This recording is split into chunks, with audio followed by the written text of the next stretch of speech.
ഉള്ളതുകൊണ്ട് തന്നെ special branch ACPയും ഒപ്പം തന്നെ സൗത്ത് ACPയും ചേർന്നാണ് ഇപ്പോൾ രാവിലത്തെ നടപടി സ്വീകരിച്ചത്. തനിക്ക് അതിൽ പങ്കില്ല എന്നാണ് പറയുന്നത്. പക്ഷേ ഇത് പ്രതിഷേധക്കാർ അംഗീകരിക്കുന്നില്ല. സെൻട്രൽ ACP അറിയാതെ ഇക്കാര്യങ്ങളൊന്നും നടക്കില്ല എന്ന് പറഞ്ഞുകൊണ്ടാണ് ഇപ്പോൾ ACPക്കെതിരെ പ്രതിഷേധം നടക്കുന്നത്. ACP ഇപ്പോൾ പലപ്പോഴായി ഇവരോട് സംസാരിക്കാൻ ശ്രമിക്കുന്നു. പക്ഷേ ACPയെ പറയാൻ അനുവദിക്കാത്ത രീതിയിലുള്ള പ്രതിഷേധമാണ് നടക്കുന്നത്.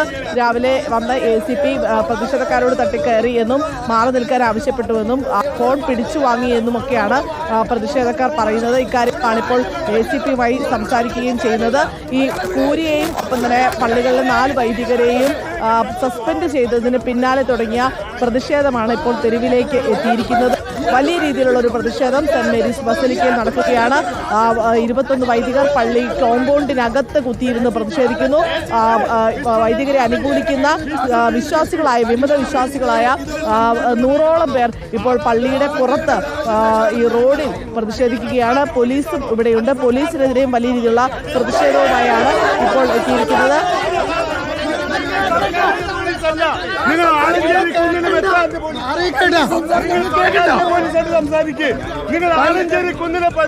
ഇപ്പോൾ സെൻട്രൽ SIയും CIയും സ്ഥലത്തെത്തിയിട്ടുണ്ട്. സെൻട്രൽ SHOയും സ്ഥലത്തെത്തി. പക്ഷേ ഒരു രീതിയിലും സംസാരിക്കാൻ അനുവദിക്കില്ല എന്ന് പറഞ്ഞുകൊണ്ടാണ് ഇപ്പോൾ പ്രതിഷേധക്കാർ പ്രതിഷേധം തുടരുന്നത്.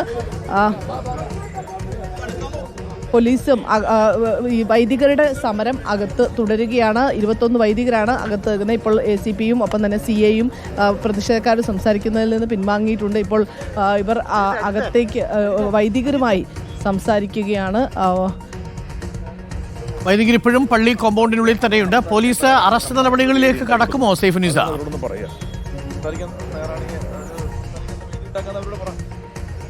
സംസാരിക്കാനുള്ള വേദി പോലീസ് ഉണ്ടാക്കാൻ തയ്യാറാണ് എന്നാണ് ACP പറയുന്നത്. സംസാരിക്കാൻ അവർക്ക് താല്പര്യമുണ്ടെങ്കിൽ സംസാരിക്കാനുള്ള വേദി ഉണ്ടാക്കാമെന്നാണ്. ACP പലതവണയും സംസാരിക്കാൻ ശ്രമിക്കുന്നു. പക്ഷേ ഇവർ സംസാരിക്കാൻ തയ്യാറാകുന്ന ACPയോട് ACP പറയുന്നതൊന്നും കേൾക്കേണ്ടെന്നാണ് അവർ പറയുന്നത്. അല്ല, ACP അവിടെ ഉണ്ടായിരുന്ന അച്ഛന്മാർ പുറത്താക്കിയത് അവിടെ നിന്നുള്ള ഉത്തരവനുസരിച്ചാണല്ലോ. അപ്പോൾ അവരുമായിട്ടാണ് സംസാരിക്കേണ്ടത്. ഈ കാര്യം എങ്ങനെയാണ് പരിഹരിക്കേണ്ടതെന്ന് ഞങ്ങൾക്ക് സമാധാനപരമായിട്ട് ഇത് തീർക്കണമെന്നാണ് ആഗ്രഹം. സമാധാനം സംഘർഷാവസ്ഥ ഒഴിഞ്ഞു. പക്ഷേ ഇപ്പോഴും പള്ളി കോമ്പൗണ്ടിനുള്ളിൽ വിമത വൈദികർ തുടരുന്നുണ്ട്. പോലീസുമായി സംസാരിക്കാൻ തയ്യാറാക്കുന്നില്ല, അല്ലെങ്കിൽ കൂട്ടാക്കുന്നില്ല വിമത വിഭാഗം. സൈഫുനിസ അലിയാരാണ് അങ്കമാലി അതിരൂപതയിൽ നിന്നും തത്സമയം വിവരങ്ങൾ നൽകിയത്.